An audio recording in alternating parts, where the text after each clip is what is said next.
Is that too quiet? Click. Click. Hello everyone, this is Take from bigheadtaco.com and I'm coming to you here again from Push Pull Cafe.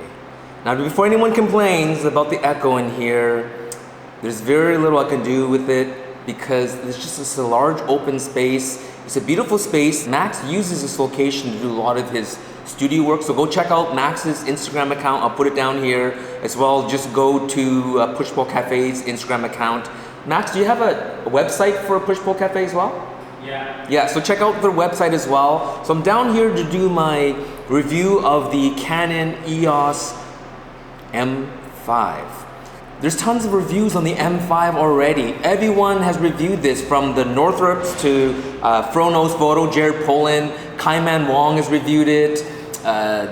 iJustine, the techno Apple girl, she's reviewed it. A lot of people have already reviewed this camera, so many of you that are looking, you've already checked out what everyone else has already said, so I'll try not to repeat too much of what others have said. This, to me, is a game changer for Canon when it comes to their mirrorless cameras.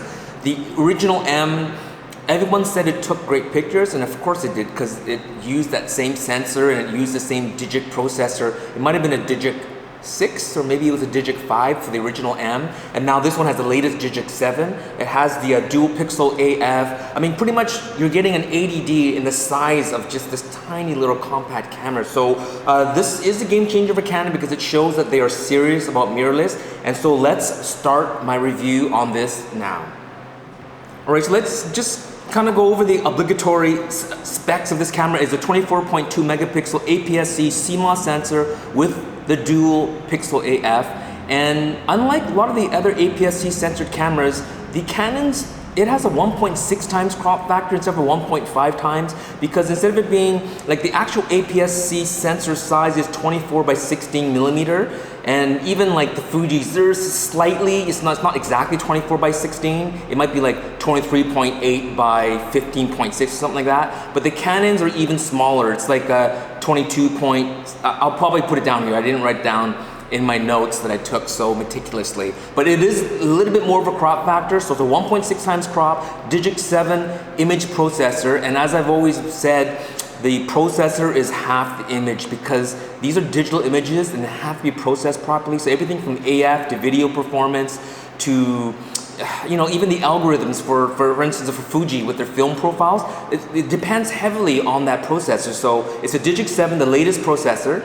Now the EVF on the EOS M5 is beautiful. It's the 2.3 million dot EVF, which is, even Fuji uses the 2.3 million, so it's kind of the standard. But the unique thing about this EVF is how it works with the LCD screen, which is a 3.2 inch LCD, which is quite large, 1.62 million dot tilting.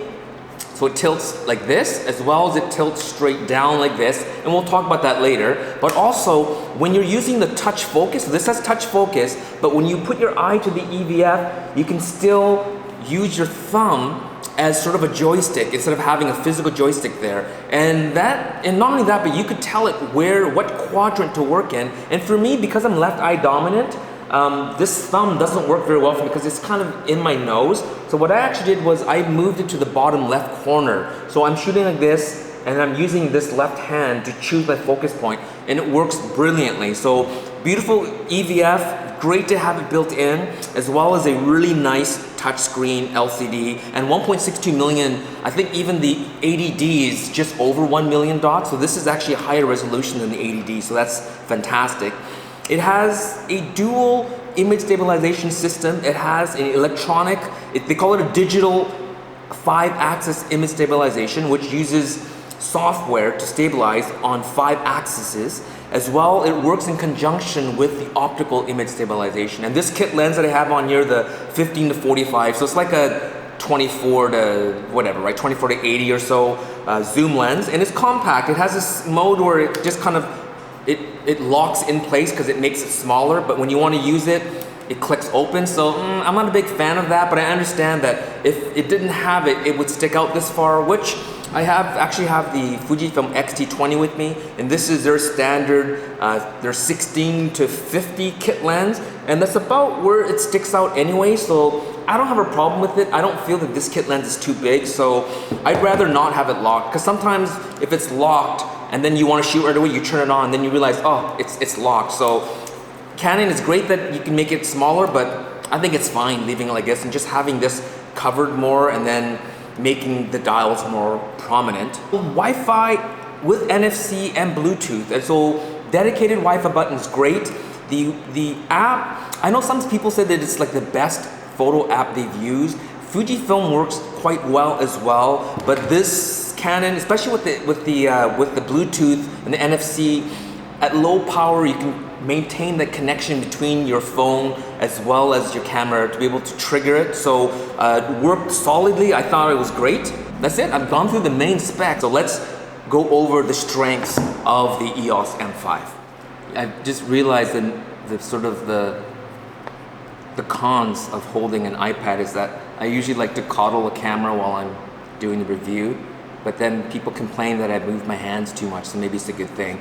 But I'll put you know what, I actually hold this in my hand while I go over the strength. So the dual pixel AF, which is similar but not exactly the same as the 80D, because the 80D also has a cross type contrast detect, and there's fewer of them, but using those two systems, the 80D AF is probably going to be faster than this camera, but with this dual pixel style, it is phase detect, and it's really kind of how camcorders work, and we know how well camcorders can maintain focus. There is talk of a new M6 coming out, and it looks like, so the M5 has a unusual flip down screen. Now, one positive of that is that right now I have on top a Rode Video Micro for audio.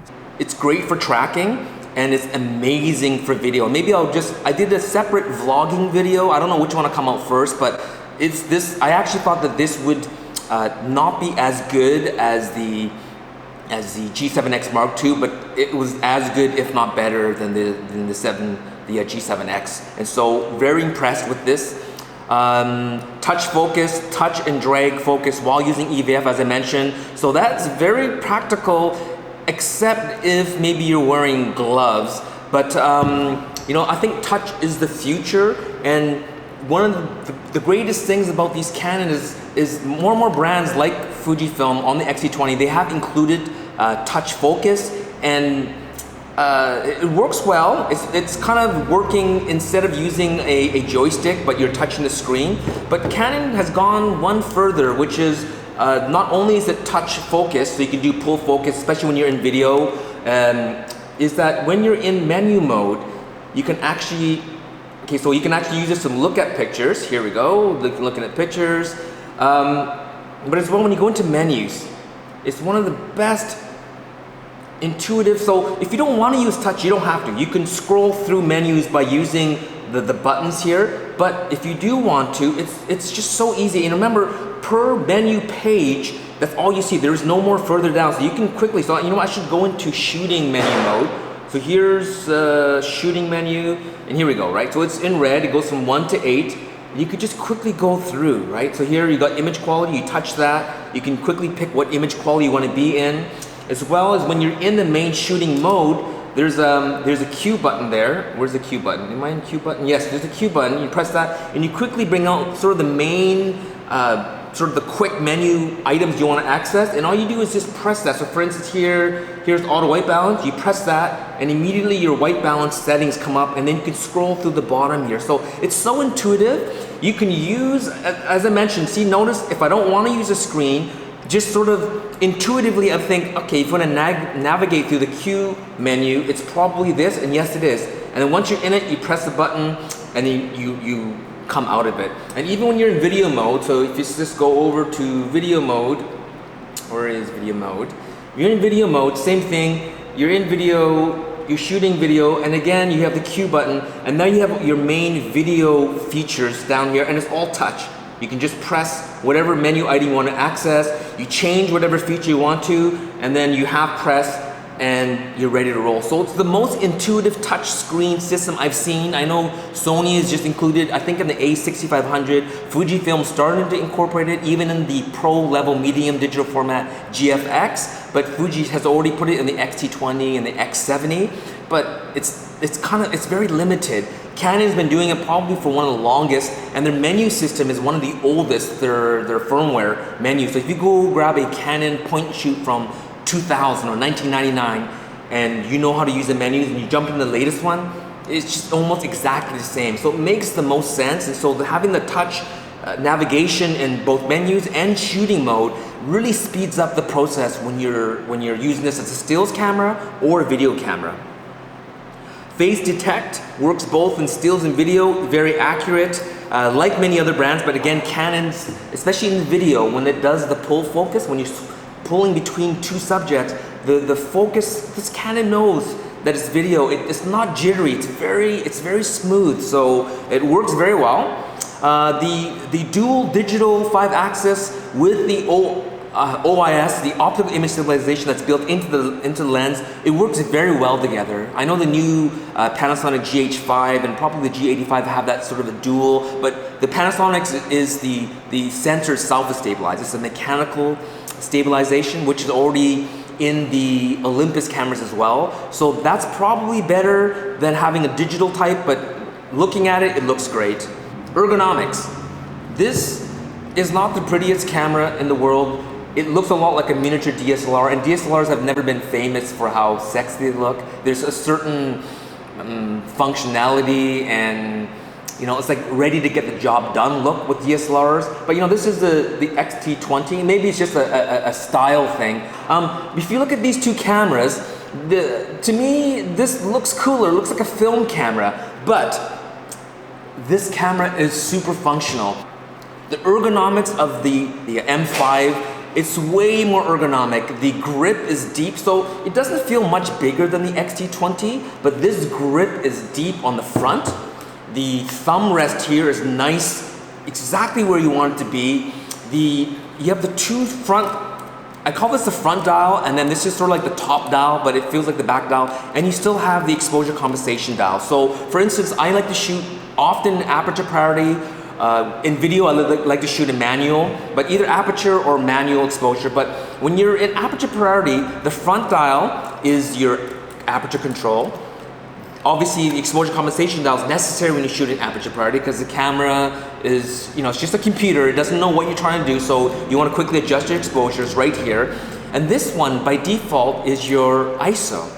So basically you do aperture control, ISO control, and exposure control, all that just right where you want it to be. So even without using the touch, the dials are all where it should be. And so that, to me, that's very intuitive.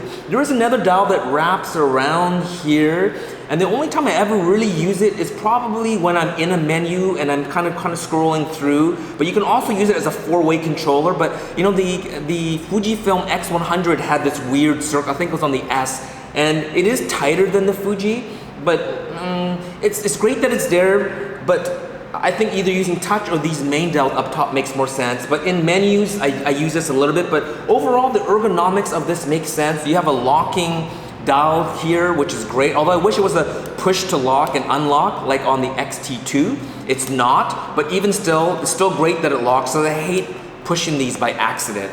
Strap lugs, I like that it's not using the standard strap lugs on DSLRs, ugly straps for it. These ring type with the lugs here, like all the Leicas are done this way, all the Fujis are done this way, except for the GFX. So this, you could put all the cool hipster straps. This is the one by YB Putro, his semi-adjustable vintage strap. So check out YB on Instagram, but you can put the cool straps on here. Yeah, the dials, everything is nice and tight. Yeah, and I mentioned already the wireless connector button. It's a dedicated button. It's not a custom function button. Now there is a custom function button up here, which is great. I'm glad there's no goofy. There's a button here. You know, I should even double check. I don't even know what this button does. Maybe I might insert in the bottom. I had no need for it because it's so quick and easy to access everything from the back here that maybe you can use this for depth of field preview, perhaps. Or I don't know, whatever. I have a feeling this is probably assignable, but I never used it. There was no need to. So ergonomics, fantastic, better than the XT20. Because it's so ergonomic though, it does have a DSLR aesthetic to it. Notice how the front, the shutter button is a little bit of an angle. So you're shooting angles like this, right? So if I'm gonna show you without holding a camera in my hand, your hand is tilted forward, right? So it's more functional than if your hand is tilted up. If it's tilted up, it feels a little bit better, maybe down low, I don't know. It's just straight up and down. I like that little forward. Your hand's a little bit more forward. So when you're shooting, it almost makes me want to use EVF more. So that's a great design, but aesthetically, it just doesn't look as pretty as using the Fujis. So shooting blind, this feels great. Looking at it, it's a matter of aesthetics, but I think the Fujis look a little bit cooler. One of the big strengths of this camera is its video capability. A lot of the vloggers, I think I even saw Kaiman Wong use it when he went to Germany for that Leica thing, because I think I noticed that his EVF LCD went downwards, is that it has the full-size 3.5mm jack on the side here, which makes no sense that none of the G7X, the G5X, the G9, G9X, none of them have it. They all should have it. So that you can add an external microphone and you can use it for, not just for vlogging, but just video, like putting this on a tripod and doing video. This will do a fantastic job. Having the stabilization and focus is great, especially when you're vlogging, but this is a very, very good video camera if you need to shoot video. And remember, this has basically the same sensor as the 80D. So other than the fact that the 80D's screen sticks out the side, which this should have, you can monitor from your smartphone, but it's a very powerful video camera. So I'm pretty excited that this does well. Overall, the IQ on this is no complaints. Even the original M, people complain about so many things about the original M, but the one thing they can complain about is image quality, because this is using the same sensor, the same processor as all the other APS-C cameras that Canon has in their lineup. And so I'll be posting pictures, and I think I'll probably do an intro, sort of a montage, but man alive, beautiful. I didn't really think I would enjoy I'm using the kit lens. I didn't even have the sexier, like the 22mm lens to shoot with this. So I can imagine how great the IQ is. Or I do have the adapter and then adapt on some of the L series lenses. But man alive, the IQ on this camera is fantastic. You will take amazing pictures using the EOS M5. And I think that's been a signature of all the M series, is that people never had problem with the IQ. It's sort of everything else. So I think now is about the time that we're finished with the strengths. Now let's talk about, as I call, things that they can improve, but technically some of it are just kind of cons, right? So number one, more lenses, more lenses, more lenses. Canon, please. When this first came out, I think there was like 1 or 2 lenses, and people really had a right to complain. They weren't even fantastic lenses. I can't remember what they were. The M2, I think was Japan or Asia only released, and then the M3 came out and they started adding lenses. So I think there's about, if you go to B&H, I think there's about 10 lenses available, but some of them are like, they're not OEM, they're like Rokinon lenses that use this EOS, the EF-M mount. So now they have decent lenses. I think the 22 f2 is great. The 11 to 22 is pretty good, except for it is f4 to 5.6, which was a little bit, at least f4 constant. The 28mm f3.5, 1.2 times magnification macro lens is pretty cool. And the 2 aftermarket lenses, the Rokinon 12 f2 and the 50 1.2 seem fantastic. So if Canon could add more primes, that would be recommended. What primes would I recommend? So using the APS-C format, although this is a 1.6 times crop, sort of like the Fujifilm equivalent, have a 14mm lens, a 16mm lens, a 35mm lens, and a 55mm lens. So that'll work out in terms of a full frame equivalency of a 21mm, 24mm, 50mm, and an 88mm prime. And one, like the 11 to 22, have something in that range, but have a constant aperture, and that's great for video, guys. Battery life. This battery, okay, it's not as small as what's in the G7X Mark II, but it's not fantastic. A workaround to this is if they can create because there was a funny little rubber gasket here, and I have a feeling it's maybe an access to maybe an external power source, having a battery grip. So if someone wants to use this for video and wants longer battery life, perhaps having a booster grip added to this so you can get more battery life, and maybe on a more pro level body, which I'll talk about very shortly, that use the bigger batteries that are found on the 80D and things like that. So battery life is kind of a big deal. The fact that this grip sticks out a little bit more, they could probably accommodate a bigger battery, so more juice please, we want more juice. Oh, one more thing too, in-body charging please. In-body charging. I tried charging using the USB, G7X works that way, G5X works that way. For some reason this camera does not allow for external charging through the USB cable, so please. Articulating screen. When I was vlogging, I was kind of holding it like this and my hands got tired, or I would hold it like this and my hand eventually gets tired. And someone had told me for selfies, it actually is great that it faces down, and that makes sense because if the articulating screen articulates up, sometimes you can't see the top, but from the bottom it probably works out pretty good. So if you're a selfie person, maybe this works out. But if you're doing video, it's probably better if it swings out sideways like the 80D. Having this articulate down is better than nothing, and I know there are some people that actually like this downwards articulation because you can put the shotgun microphone on the top and still have this, but as soon as you put this on a tripod, all of a sudden you can't see. And the only workaround I can see is if you can create a plate system that goes along the bottom and then have your tripod thread on the off to the side, on either side, and that is kind of a workaround, but then it kind of makes it heavy to one way or not. So let's see if the the pro model of this will Canon finally give you the two things that every vlogger wants, which is basically external microphone with hot shoe mount and an articulated screen that swings out sideways. So please, Canon, let's see what happens.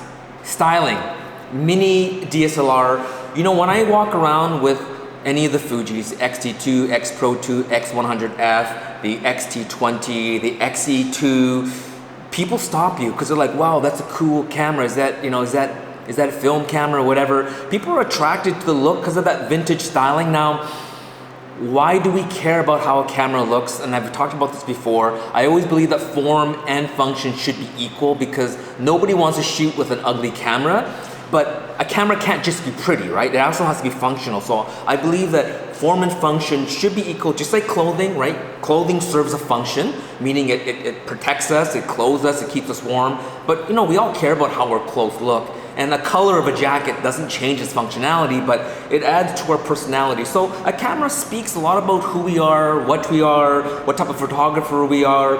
And so I find that the biggest weakness with the EOS M is it actually kind of has a bit of an identity crisis. It looks like a mini SLR. If you want to penetrate, Canon, if you're trying to penetrate into the market of, like one of the sections I talked about is who is this competition, the mirrorless competition, you have to make your cameras just a little bit prettier. Your functions and everything are great. Downwards articulating screens a little bit odd, but work a little bit on the styling, and I have faith in you, Canon, that you will make more of this EOS M system, and you'll focus a lot more on the styling because ergonomics, you guys got it down pat. The final one is WR. Canon, if you can make at least one or two lenses weather sealed and make one of the bodies WR. And this leads now finally to my final section, which is the future of the EOS M system. The way I want to see the future. I think many of us, camera lovers, those that enjoy the mirrorless Canon, I call them the sleeping giant. You know, people laughed when the EOS M came out. Canon can afford to make a mistake of one or two cameras. Fujifilm cannot. They're a much smaller company than Canon. So Canon is a sleeping giant when it comes to mirrorless, and they've been pumping out these M's like Sony's been pumping out the RX 100 series, which means Canon is very serious about entering the mirrorless market. And so what is Canon doing? The M6 just got announced, and when it was being announced, I thought it was a replacement of the M5, and clearly it is not. The biggest difference that I can see is that it has a swing up articulating screen, so it goes up instead of down, right? Like this one here goes down. The M6 goes up this way, but it doesn't have an EDF. You can buy an optional EVF if you want, but it doesn't have an EVF, so technically the M5 is a higher model. Now up to this point, the way they've been naming the cameras, it's been sort of generational. The M, M2, M3, they skipped the M4 and they got the M5, and now the M6. But the fact that the M6 is a lower model than the M5, it seems like what they're trying to do is they're renaming the way they name the cameras is that lower the number, the higher the model. So the EOS 1, right, the 1D is the top model. And Canon has been doing this ever since the film days. The top film camera manual focus was the Canon F1. That was the top of the line.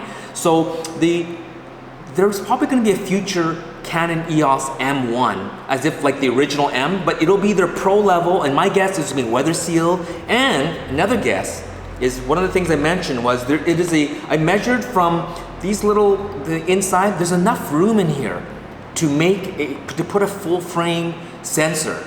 And so like what what Sony did with their E mount and what Leica did with their T mount, they went full frame. And when I looked at the Leica T mount and the Sony E mount, I'm like, they can fit a full frame. And so the future, I think, is going to be full frame EF M mount lenses, a full frame sensor. It's going to be weather sealed. It's going to be a lot like the Fujifilm X-T2. It's going to be a lot like the Sony A7 series. I think Canon is positioning themselves. You have to remember the size of Canon. I compare sizes of the companies by the amount of employees within the same industry. Of course, Canon, Sony, Fuji, they're a very diversified company. Fujifilm, their number one division that makes money is the chemistry division. And a lot of that goes to the cosmetic industry. Canon is probably business machines and fax copiers and printers. Sony is very diversified, televisions, electronic broadcasting. Canon has about almost 200,000 employees. Sony also has almost 200,000 employees. Fujifilm has 84,000 employees. Nikon has 28,000 employees. Leica has 1,700 employees. Hasselblad has 200 employees. So by looking at the amount of employees, Canon can focus their attention on this. Something that Fujifilm would take a little bit longer, or even a smaller company like Olympus, which was bought out by Sony. They have the majority share of Olympus. Nikon's in trouble. The owner of Nikon is Mitsubishi, and they don't specialize they're a heavy industries company and a banking company. But Canon has the money, the engineers, the technology to pursue this. So I'm excited. This is the established mature M.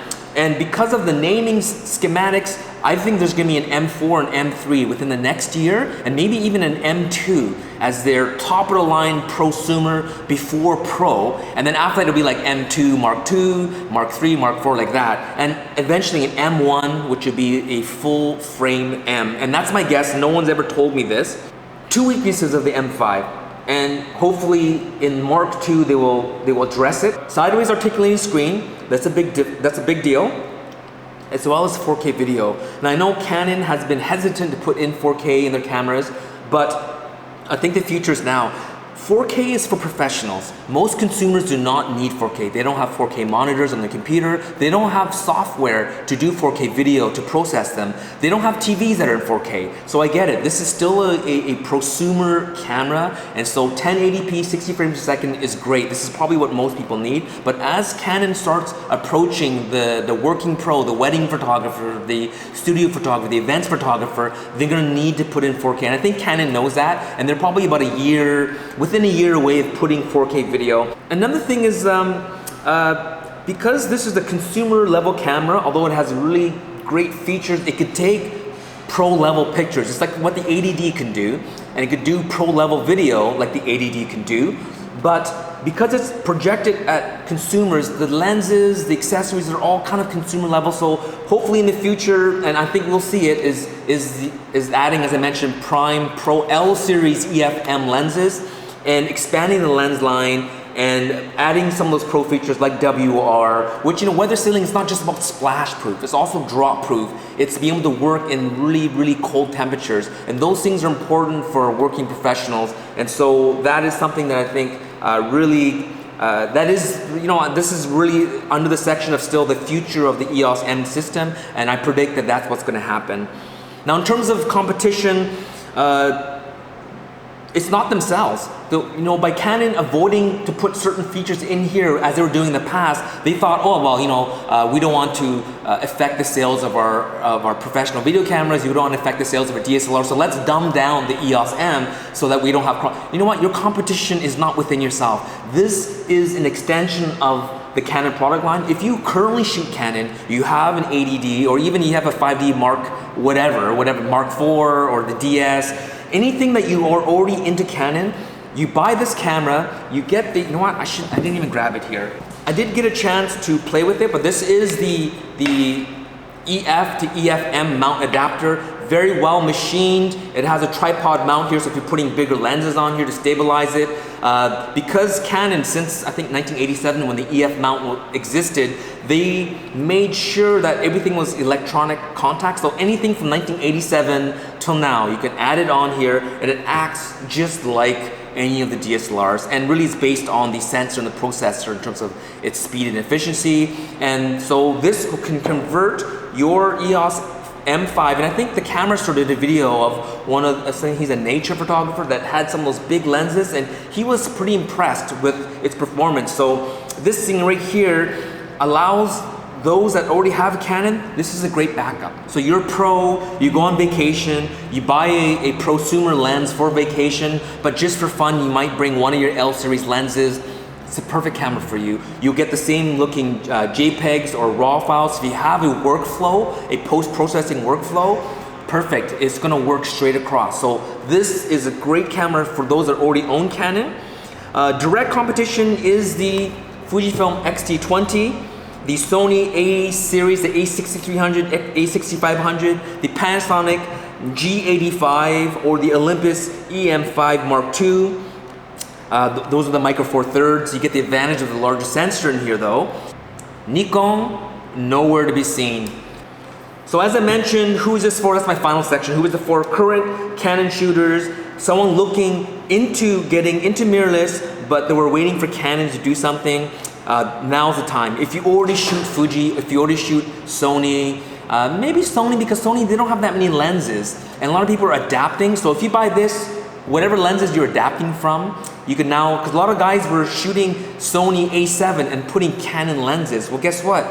You get this, and this is OEM, right? So Canon lenses will work perfectly onto this. It was designed to work with Canons. And so if you are shooting Sony now with the crop sensor, so not the A7 series, but the A6300, 6000, 5000, 5100, any of those, cropped, buy this. This is ready. Other than video, because those Sony A6300 series, A6000 series video is fantastic. So that's probably the one thing that might be holding you back. But if you're a still shooter, then don't wait, just M5. So that's it. That's my final ramblings about the Canon EOS M5.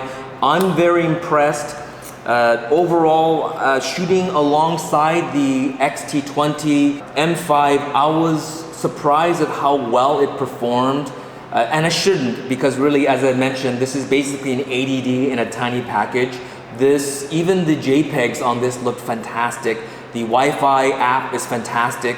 The optics on this lens is pretty good. It's about the same as where this XC lens for the Fujifilm is, like a standard kit lens. I wish I had the opportunity to shoot the 22 f2 lens or the 28 3.5 macro or the 11 to 22 zoom lens, but I've seen some people shooting with it and they were pretty impressed. So, Canon does optics well. As I mentioned, Canon is a sleeping giant, and they finally decided to wake up.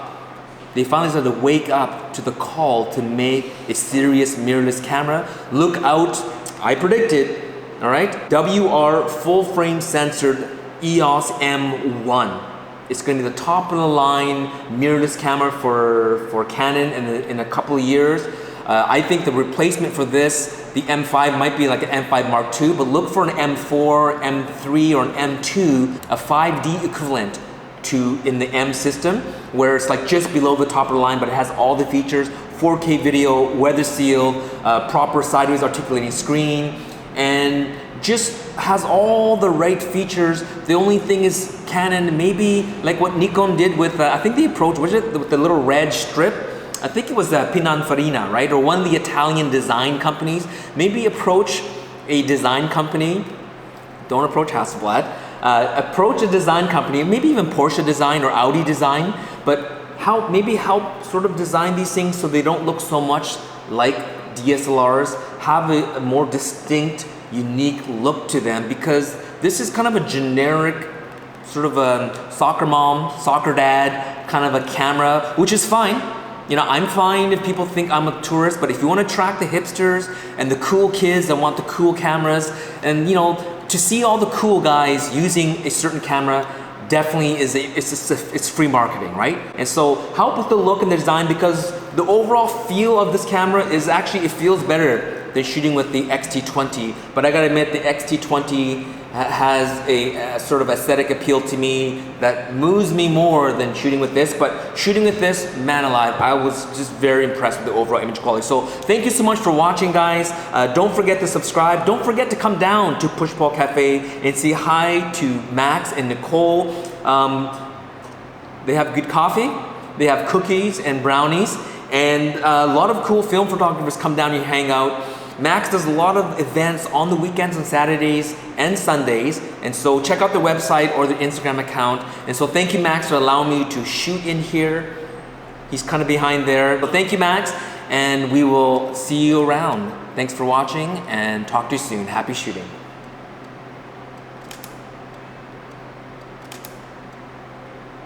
Click, click. I forgot to do this. I had a G7X Mark II. Why do I have this?